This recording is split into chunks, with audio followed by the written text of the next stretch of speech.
Hi everyone and welcome to news destination. और मैं हूं आपके साथ है मार्क्यू भाई। रसलमेनिया में अब 3 ही दिन बाकी रह गए हैं। हम रसलमेनिया के बहुत ही करीब आ चुके हैं, तो बिना किसी देर के आज की वीडियो को शुरू करते हैं।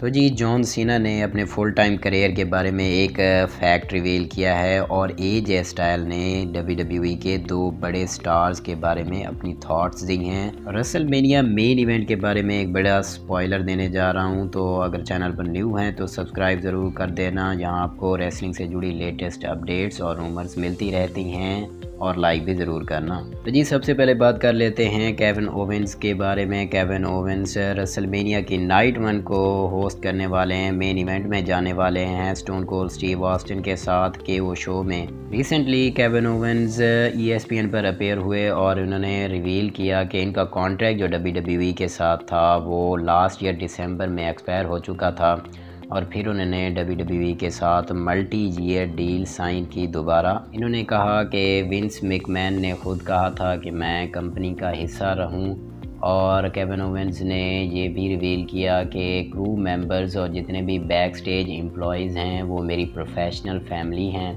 और मैं उन्हें प्रोफेशनल फैमिली ही मानता हूँ। इस बात पर मैं इनसे थोड़ा सा डिसएग्री करता हूँ, क्योंकि जो कुछ ये आजकल कर रहे हैं कैमरामैन्स और रिंग अनाउंसर्स के साथ, वो तो आपने देखा ही होगा। शायद ये भी एक स्टोरी लाइन का हिस्सा ही होता है। बहरहाल देखना होगा कि केविन ओवेंस मेन इवेंट में क्या करते हैं और स्टोन कोल्ड स्टीव ऑस्टिन जो है इनको इनकाउंटर कैसे करते हैं, उनके क्या प्लान्स हैं। तो जी, बात कर लेते हैं सेथ फ्रीकिन रॉलिंस के बारे में। तो सेथ फ्रीकिन रॉलिंस जो हैं, अब इनका मैच सेट हो चुका है रसलमेनिया के लिए। इनका अपोनेंट तो रिवील नहीं किया जा रहा, मगर कुछ लोगों का मानना है कि ये कोडी रोड्स हो सकते हैं, और कुछ लोगों का ये भी मानना है कि ये शेन मैकमैन भी हो सकते हैं, क्योंकि शेन मैकमैन जो हैं वो दोबारा वापस बुला लिए गए हैं रसलमेनिया के लिए।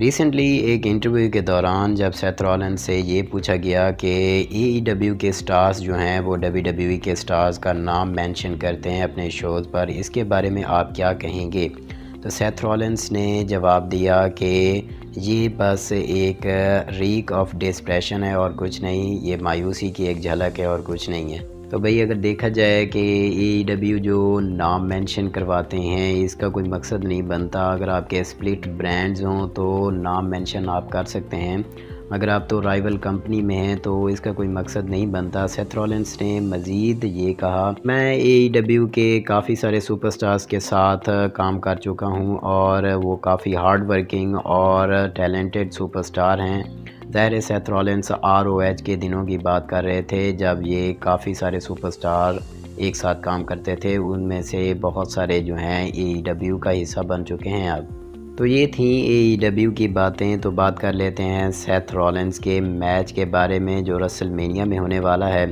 तो इनका जो अपोनेंट है अभी तक एक मिस्ट्री बना हुआ है, और एक्साइटमेंट लेवल तो हाई है, लेकिन अभी तक इनका अपोनेंट जो है वो रिवील नहीं किया गया है। सेथ रॉलिंस के बाद अब बात कर लेते हैं उनकी wife big time Becks Becky Lynch के बारे में। तो इस वीक का रॉ तो सब ने देखा ही होगा। भाई, बेकी लिंच का प्लान था बियांका बेलेयर के बाल काटने का, सीजर भी लेकर आई थी, लेकिन उल्टा पड़ गया सब प्लान। जब बेकी लिंच सीजर लेकर बाल काटने के लिए आई तो बियांका बेलेयर ने इनको कंधे पर उठा लिया और 2 KOD दिए, और फिर उन्होंने सीजर की तरफ देखा और फिर क्या, cut cut cut Beki Lynch के बाल काट दिए। बेकी लिंच उसके बाद काफ़ी डिसअपॉइंटेड दिख रही थी, काफ़ी अपसेट दिख रही थी, मगर अब क्या हो सकता था, जो होना था वो तो हो चुका था।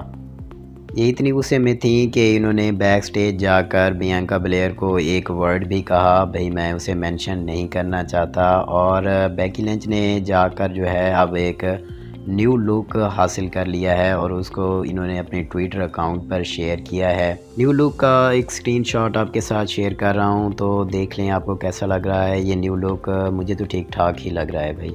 तो जी, बात कर लेते हैं द फनोमिनल वन AJ स्टाइल्स के बारे में। तो AJ स्टाइल्स जो हैं फेस करने वाले हैं एज को रसलमेनिया में। अगर इनके मैच की इंटेंसिटी की बात करें तो वो बहुत ही ज़्यादा बढ़ चुकी है।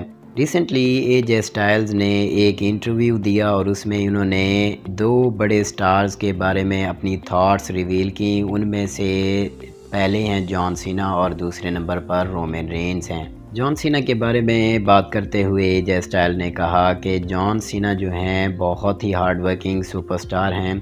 उन जैसा सुपरस्टार मैंने नहीं देखा। अगर वो कोई चीज़ करने की ठान लेते हैं तो उस चीज़ को वो कर कर ही दम लेते हैं। अगर देखा जाए जो कुछ एजे स्टाइल ने WWE में अकम्पलिश किया है, इसमें जॉन सीना का बहुत बड़ा हाथ है। इनकी जो विक्ट्री थी समर स्लैम में जॉन सीना पर, उसने एजे स्टाइल को बहुत मोटिवेट किया था। तो अगर एजे स्टाइल का WWE करियर देखें तो इन्होंने बहुत ही कम अरसे में बहुत कुछ अकम्पलिश किया है WWE में। फॉर्मर 2 टाइम वर्ल्ड चैम्पियन हैं, टैग टीम चैम्पियन रह चुके हैं, इंटरकॉन्टिनेंटल चैम्पियन रह चुके हैं और यूनाइटेड स्टेट चैम्पियन भी रह चुके हैं। और जब एजे स्टाइल से पूछा गया कि आप चूज़ करें रेसलमेनिया मेन इवेंट के विनर को, तो इन्होंने कहा कि मैं दोनों के साथ कम्पीट कर चुका हूं। ब्रॉक जो हैं वो काफ़ी स्ट्रॉन्गेस्ट कंपेटिटर हैं और रोमन रेंस जो हैं वो भी काफ़ी स्ट्रॉन्गेस्ट कंपेटिटर हैं। और अगर विनर की बात आती है तो मैं रोमन रेंस के साथ जाना चाहूँगा। इन्होंने मज़ीद कहा कि रोमन रेंस जो हैं एक न्यू लेवल पर परफॉर्म कर रहे हैं। ऑफ कोर्स रोमन रेंस जो हैं वो गॉड मोड में हैं इस वक्त, ये इनका न्यू लेवल ही है। रोमन रेंस के बारे में बात हो रही थी तो इन्हीं के बारे में जो अपडेट है या स्पॉइलर है उसके बारे में बात कर लेते हैं। तो अपडेट के मुताबिक रोमन रेंस पेंसिल्वेनिया में 16 अप्रैल को इन्हें ट्रिपल थ्रेट मैच में अपना टाइटल डिफेंड करने वाले हैं और ये मैच जो है सेथ रॉलिंस और ड्रू मैकिंटायर के ख़िलाफ़ होने वाला है। तो जी अगर गौर करें तो रोमन रेंस 16 अप्रैल तक भी यूनिवर्सल चैम्पियन रहने वाले हैं। इसका मतलब ये है कि रोमन रेंस रेसलमेनिया में यूनिफाइड चैम्पियन बनेंगे। तो भाई ये कंफर्म नहीं होता, प्रो रेसलिंग में कोई चीज़ भी कंफर्म नहीं होती, किसी भी वक्त कुछ भी हो सकता है, ये कार्ड चेंज भी हो सकता है। लेकिन आप सबको मैं पॉजिटिव रहने का मशवरा दूंगा क्योंकि बैटिंग आर्ड्स के मुताबिक भी रोमन रेंस को विनर करार दिया गया है रेसलमेनिया में और रोमन रेंस ही होंगे यूनिफाइड चैम्पियन रेसलमेनिया में। तो जी अब बात कर लेते हैं the 16 time world champion and the greatest of all time John Cena के बारे में। तो जॉन सीना ने रिसेंटली GC.com पर इंटरव्यू दिया और इन्होंने इस इंटरव्यू में बहुत कुछ रिवील किया और इन्होंने ये भी रिवील किया कि ये फुल टाइम से पार्ट टाइमर रेसलर क्यों बने। एक रीज़न बताते हुए उन्होंने ये कहा कि ये पार्ट टाइमर इसलिए बने क्योंकि इनकी एज बहुत ज़्यादा हो चुकी थी। और इन्होंने ये भी रिवील किया कि आज भी मैं उन दिनों को बहुत मिस करता हूँ जब मैं एक फ़ुल टाइम रेसलर हुआ करता था और आज भी जब मैं सुबह उठता हूँ तो उन दिनों की मुझे बहुत याद आती है। तो भाई अगर देखा जाए तो मुझे भी जॉन सीना की बहुत याद आती है क्योंकि जॉन सीना मेरे फेवरेट रेसलर्स में से एक हैं और उम्मीद करता हूं कि जॉन सीना जो हैं नेक्स्ट ईयर की रेसलमेनिया में परफॉर्म करें क्योंकि इस ईयर की रेसलमेनिया में तो ये हैं नहीं, नेक्स्ट ईयर की रेसलमेनिया में ये होने ही चाहिए। तो वीडियो अच्छी लगी तो सब्सक्राइब करें, लाइक करें, शेयर करें और कमेंट्स तो ज़रूर करें। तो मिलते हैं अपनी नेक्स्ट वीडियो में, तब तक के लिए टेक केयर।